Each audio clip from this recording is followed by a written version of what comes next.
My next door neighbor, I told him about it tonight. He can't come, but he's sick half the time. He's got different ailments of this digestive system. But Okay. he'll be able to come next week. But he always watches your video. He really likes your son. Beautiful. He says he really enjoys watching the video. But I Aw, send him that's awesome. every week, and hopefully he'll join us next time. Okay, so Give him a honey bowl. what kind of karate does he do? Is it karate or? It's like more so gymnastics. So they call it nin gymnastics. They set up obstacle courses for them, and they teach them different like coordination developing techniques and stuff like that. And like I said, they have an obstacle course. He wants ninja training. Yeah, he's got a good job, buddy. Yeah, he's geared up today. Geared up. He's fitting. Okay, we're gonna share the screen here. All righty. Read, and you have your book.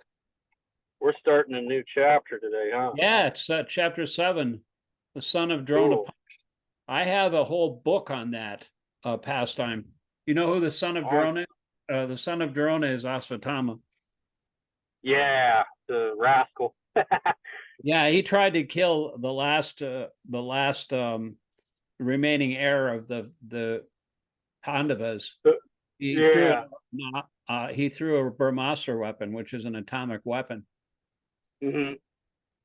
He also split these weapons back there in the day, you know, they would make Star Wars look like Romper Room or something, you know.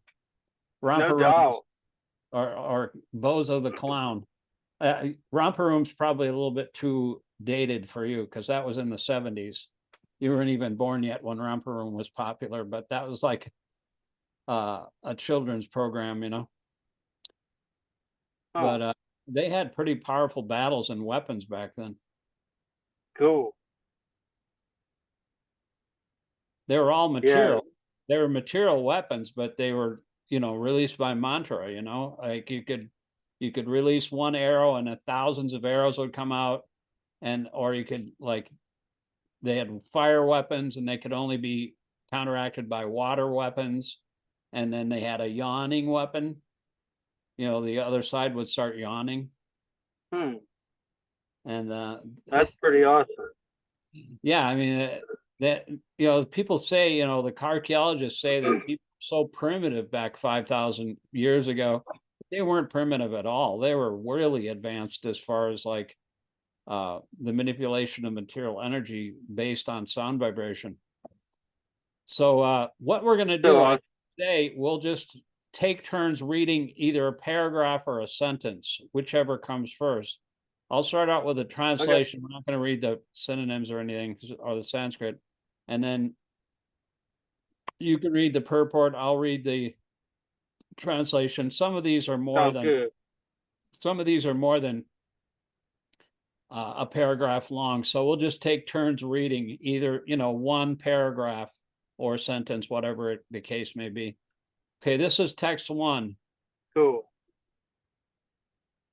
Rishi Sonaka asked, "O Sutta, the great and transcendently powerful Vyasadeva heard everything from Sri Narada Muni.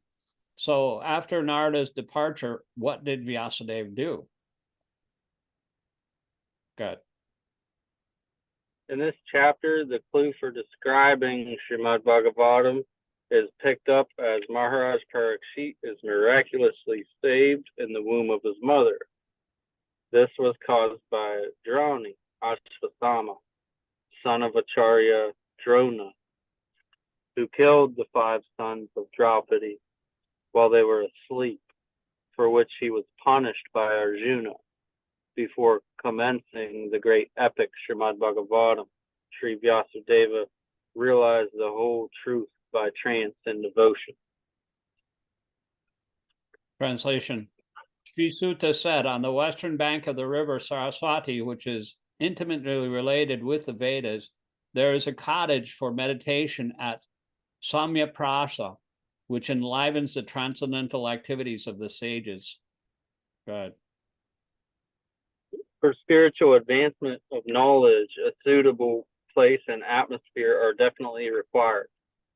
The place on the western bank of the Saraswati is especially suitable for this purpose, and there is the ashram of Vyasadeva at Shamyapras. Srila Vyasadeva was a householder, yet his residential place is called an ashram. An ashram is a place where spiritual culture is always foremost. It doesn't matter whether the place belongs to a householder or a mendicant. The whole Varnashram system is so designed that each and every status of life is called an ashram. This means that spiritual culture is the common factor for all. The brahmacharis, the grastas, the vanaprasthas, and the sannyasis all belong to the same mission of life, namely realization of the Supreme. Therefore, none of them are less important as far as spiritual culture is concerned. The difference is a matter of formality on the strength of renunciation. The sannyasis are held in high estimation on the strength of practical renunciation. Text 3. In that place, Srila Vyasadeva, in his own ashram, which was surrounded by berry trees, sat down to meditate after touching water for purification. Under instruction of his spiritual master, Srila Narada Muni, Vyasadeva concentrated his mind in that transcendental place of meditation. Thus, he fixed his mind, perfectly engaging it by linking it in the devotional service, bhakti yoga, without any tinge of materialism, and thus he saw the absolute personality of Godhead along with his external energy, which was under full control. This is a long one here. Go ahead. You just tell me when to stop. Perfect vision of the... It's all one paragraph, so you can read the whole thing. Okay, sounds good. Perfect vision of the absolute truth is possible only by the linking process of devotional service. This is also confirmed in the Bhagavad Gita. One can perfectly realize the absolute truth, personality of Godhead, only by the process of devotional service, and one can enter into the kingdom of God by such perfect knowledge. Imperfect realization of the absolute by the partial approach of the impersonal Brahman or localized Paramatma does not permit anyone to enter into the kingdom of God. Sri Narada advised Srila Vyasadeva to become absorbed in transcendental meditation on the personality of Godhead and its activities. Srila Vyasadeva, bless you, buddy. Srila Vyasadeva did not take notice of the effulgence of Brahman, bless you, because that is not absolute vision. The absolute vision is the personality of Godhead, as it is confirmed in the Bhagavad Gita. Vasudeva Sarvamiti. In the Upanishad, also it is confirmed that Vasudeva, the personality of Godhead, is covered by the golden glowing Hiranamayena Patrena, vow of impersonal Brahman. And when that curtain is removed by the mercy of the Lord, the real face of the Absolute is seen. The Absolute is mentioned here as the Purusha, or person. The Absolute personality of Godhead is mentioned in so many Vedic literatures, and in the Bhagavad Gita, the Purusha is confirmed as the eternal and original person. The absolute personality of Godhead is the perfect person. The Supreme Person has manifold energy, out of which the internal, external, and marginal energies are specifically important. The energy mentioned here is the external energy, as will be clear from the statements of her activities. The internal energy is there along with the absolute person as the moonlight is there with the moon. The external energy is compared with darkness because it keeps the living entities in the darkness of ignorance. The word apashrayam suggests that this energy of the Lord is under full control. The internal potency of the superior energy is also called Maya, but it is spiritual Maya, or energy exhibited in the absolute realm. When one is under the shelter of this internal potency, the darkness of material ignorance is at once dissipated, and even those who are Atmarama, or fixed in trance, take shelter of this Maya, or internal energy. Devotional service, or Bhakti Yoga, is the function of the internal energy. Thus, there is no place for the inferior energy or material energy, just as there's no place for darkness in the effulgence of the spiritual light. Such internal energy is even superior to the spiritual bliss attainable in the conception of impersonal Brahman. It is stated in the Bhagavad Gita that the impersonal Brahman effulgence is also an emanation from the absolute personality of Godhead Sri Krishna. The Parama Purusha cannot be anyone except Sri Krishna himself, as it will be explained in the later shlokas. Yeah, when you read that part about the internal energy is there along with the absolute person, as the moonlight is there with the moon. That's such a beautiful analogy. It really is. You know, moonlight, all light is actually part coming from Krishna. Krishna is, in the top of the Bhagavad Gita, it says, Godhead is light, nascience is darkness. Where there is Godhead, there is no darkness. There's no nascience. That's why our materialistic scientists don't get as far as to, they understand that we all get our energy from the sun here, but they don't ask where the sun got its energy. They are only trying to understand material things, and they don't understand the origin of everything. But the origin of everything is Krishna, and so everything is his energy. And there's a beautiful translation, Prabhupada's translation of my name, the Śikṣāṣtaka prayers. Mm-hmm. There's another translation in which it talks about the moon, how it spreads the lotus flower. The moon is like very nourishing to plants at night. And so the plants grow. And so there's the verse goes, the holy name of Krishna increases the holy name of Krishna, it expands the lotus of benediction. As the moonlight hits a lotus, it opens up at night. There's night blooming lotuses, and then there's day blooming lotuses or lilies. And so the night blooming lotuses bloom in the moonlight. That's a really beautiful analogy too. It's just like the expanding rays of the Sankirtan movement expands the benediction for all living entities in the material world. That's another beautiful analogy. Lord Chaitanya's prayer, of course. Let me just continue here with. That's so awesome. Yeah, this is a long purport. You can read the first paragraph. I'll read the next paragraph. But translation: due to this external energy, the living entity, although transcendental to the three modes of material nature, thinks of himself as a material product, and thus undergoes the reactions of material miseries.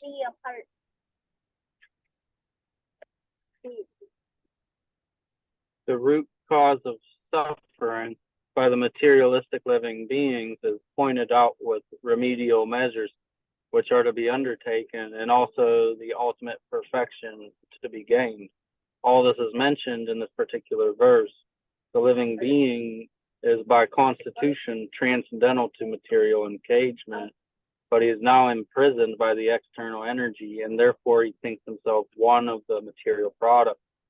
And due to this unholy contact, the pure spiritual entity suffers material miseries under the modes of material nature. The living entity misunderstands himself to be a material product. This means that the present perverted way of thinking, feeling, and willing under the material conditions is not natural for him, but he has his normal way of thinking, feeling, and willing. The living being in his original state is not without thinking, willing, and feeling power. It's also confirmed in the Bhagavad Gita that the actual knowledge of the conditioned soul is now covered by Neptune. Thus, the theory that a living being is absolute impersonal Brahman is refuted herein. This cannot be because the living entity has his own way of thinking in his original unconditional state also. The present conditional state is due to the influence of the external energy, which means that the illusory energy takes the initiative while the Supreme Lord is aloof. The Lord does not desire that a living being be illusioned by external energy. The external energy is aware of this fact, but still she accepts a thankless task of keeping the forgotten soul under illusion by her bewildering influence. The Lord does not interfere with the task of the illusory energy because such performances of the illusory energy are also necessary for reformation of the conditioned soul. An affectionate father does not like his children to be chastised by another agent, yet he puts his disobedient children under the custody of a severe man just to bring them to order.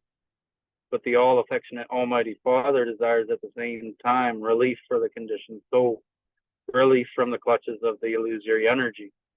The king puts the disobedient citizens within the walls of the jail, but sometimes the king, desiring the prisoner's relief, personally goes there and pleads for reformation. And on doing so, the prisoners are set free. Similarly, the Supreme Lord descends from his kingdom upon the kingdom of illusory energy and personally gives relief in the form of the Bhagavad Gita, wherein he personally suggests that the ways of illusory energy are very stiff to overcome, but one who surrenders under the lotus feet of the Lord is set free by the order of the Supreme. The surrendering process is the remedial measure for getting relief from the bewildering ways of the illusory energy. The surrendering process is completed by the influence of association. The Lord has suggested, therefore, that by the influence of the speeches of saintly persons who have actually realized the Supreme, men are engaged in his transcendental loving service. The conditioned soul gets a taste for hearing about the Lord, and by such hearing only is he gradually elevated to the platform of respect, devotion, and attachment for the Lord. The whole thing is completed by the surrendering process. Herein also the same suggestions made by the Lord in his incarnation of Vyasudev. This means that the conditioned souls are being reclaimed by the Lord both ways, namely by the process of punishment by the external energy of the Lord and by himself as a spiritual master within and without. Within the heart of every living being, the Lord himself, as the super soul Paramatma, becomes the spiritual master. And from without, he becomes the spiritual master in the shape of scriptures, saints, and initiator, spiritual master. This is still more explicitly explained in the next shloka. Do you want me to keep going, or?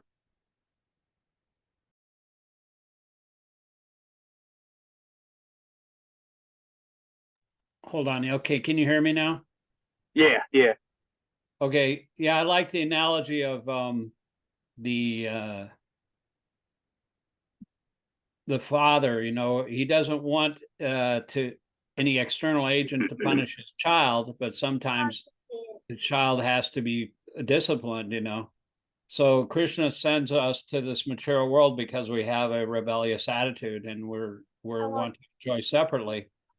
And so he creates this whole material manifestation under the jurisdiction of Maya or Kali or whatever. And it's kind of a thankless task that she has, but it's part of the reformation process as well. And a lot of, you know, religious adherents, they say, oh, well, you're going to go to hell forever. But even an ordinary father will, you know, forgive his own son. I mean, if Krishna is the all-merciful father, how could he sentence a conditioned to hell forever? That just doesn't make any sense. No. I mean, it's just a scare tactic, I think, you know, to make people, you know, surrender. And I think a lot of it is because it's been tampered with by the government. They don't have pure intentions, so they try to inject fear in the heart of humanity so they have distance from God and fear of God instead of developing proper emotions for God, proper love. Well, you know, there's fear tactics are very common in authoritarian regimes, you know. if you Mm. don't obey the authority, then you'll get punished, and they use fear tactics and divisive tactics, like, hateful, divisive tactics. That's called Machiavellianism, like you divide and Yeah. conquer. And Yes, so, yes. that those things are just all part of diplomacy. But, it's actually the punishment part is also a diplomatic thing. It's called argumentum ad bacillum in Latin. It's called, argument. First of all, you that means you threaten them with a stick. Bacillum means stick. So, spare the rod and punish it, spare the rod and spoil the child, I guess. But Yeah. my father and mother were very, very lenient towards us 5 boys. And I was always kind of a little bit jealous to my friend because they were a little bit more strict. His parents were more strict, and he grew up, I think, in a better household. Most of my family members are completely basket cases. I'm the only one that turned out halfway decent because of Krishna's grace. I was crazy though before I came to Krishna consciousness. I was, if I didn't understand, if I wasn't attracted to Krishna, I was like taking, under medication and, seeing a psychiatrist and stuff. But I had in my heart, I had a desire to understand who Krishna was, and so I went to the psychiatrist and I told him I wanted to go to this place in West Virginia where they have this spiritual community. And he said, no, that's not a good idea. You should stay here under medication, and we're just under observation. And I just got mad at him, I was a little crazy. And so I just because he was like tearing away the last shred of identity that I had, even though my mind was crazy, my heart was in the right place. And so I just said, well, I don't care what you say, I'm going on anyway. And I just stormed out of his office and slammed the door. And Smartest move you ever made, huh? Yeah, it was the best move, I mean, that's beautiful. I mean, all these drugs that they give you too are pretty much, they're keep like, you in control. My brother has been on a psychoactive drug because he used to hear voices, and he's on a very powerful drug called Prolixin, I think it is, but he needs blood tests every month. He's been on that for 30 years. And it affects your consciousness. You can tell somebody who's been medicated for a long.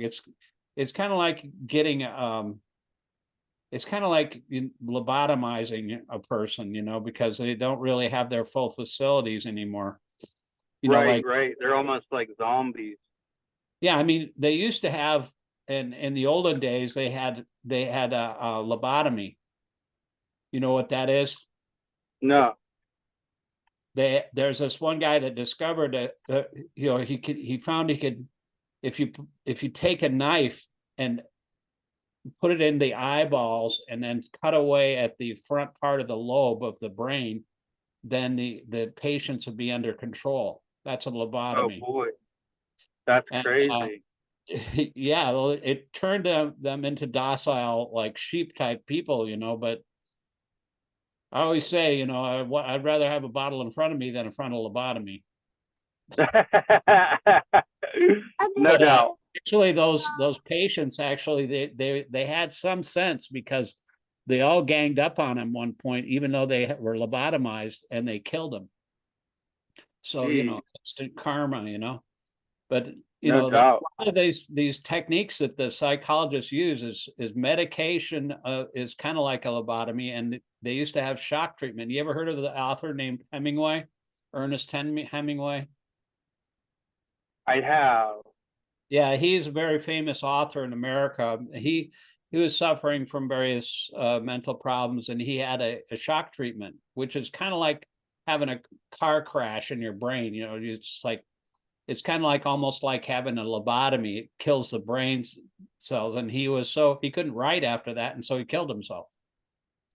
Man. So this is no way the way to do that. The way to cure diseases, and especially mental problems like that, everything is connected to the spirit. And so Socrates, Greek philosopher, he said that there's you have to have everything in balance with the spirit. And you know how he said that can be achieved? The method? Mantra. Nice. Smart man. That's why Prabhupada really appreciated Socrates, because he was almost like Brahman realized person. You know, he refused to worship the demigods. I noticed you were posting about demigods, you know, but he didn't want to, you know, fall in line with that kind of thinking. And so they sentenced him to death. And they said, you know, how would you like to die? You know, and they choose hemlock. You know, hemlock is like a poison.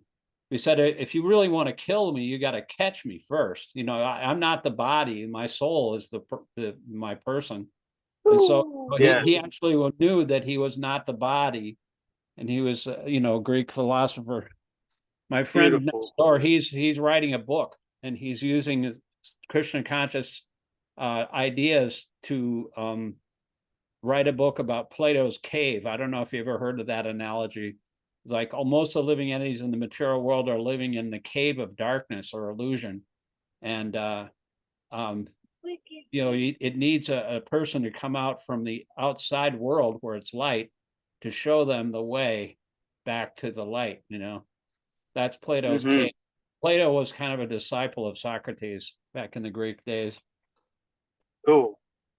Yeah, Thank you for he's sharing writing that. a whole book about it. You know, he really has studied a lot about he's about this Vaishnava philosophy, and he's reading our books and talking from different angles of vision from different religious backgrounds and traditions. And then he's going to write this book about Plato. So I guess we can try to finish this. We've got about a little bit more than 5 minutes left here. We'll just continue taking turns reading paragraphs here. Personal superintendence of the illusory energy is confirmed in the Vedas, the Kena Upanishad, in relation to the demigod's controlling power. Herein also it is clearly stated that the living entity is controlled by the external energy in a personal capacity. The living being is thus subject to the control of the external energy is differently situated. It is clear, however, from the present statement of the Bhagavatam that the same external energy is situated in the inferior position before the personality of Godhead or the perfect being.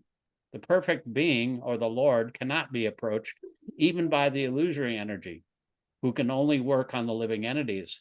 Therefore, it is sheer imagination that the Supreme Lord is illusioned by the illusory energy and thus becomes a living being.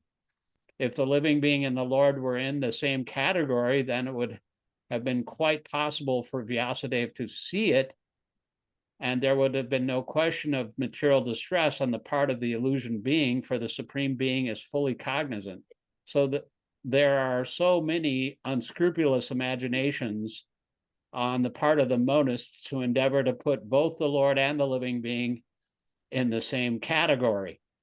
Had the Lord and the living beings been the same, then Srila Shukadeva Goswami would not have taken the trouble to describe the transcendental pastimes of the Lord, for they would all be manifestations of the illusory energy. My friend Devananda Pandit, he's a singer-songwriter. I kind of like regard him as being a transcendental Bob Dylan. He plays harmonica, and he actually is a big fan of Dylan. But he wrote this blues album back in the late 80s or early 90s. And it was based on a book that my spiritual master kind of like Christianized. It's a very famous book written in the 17th century by a man named John Bunyan called Pilgrim's Progress, really famous book. But he wrote it as a blues album. And there's one line from that reminds me of this paragraph. It says, you say that God is one, we're all God. Ain't it strange to see that kind of God working so hard? If you were the master, the world was your drawing board, how could you be an illusion? Illusion must be your Lord. That's awesome. That's one of my favorite things by him. Go ahead, you can read the last paragraph here. Okay.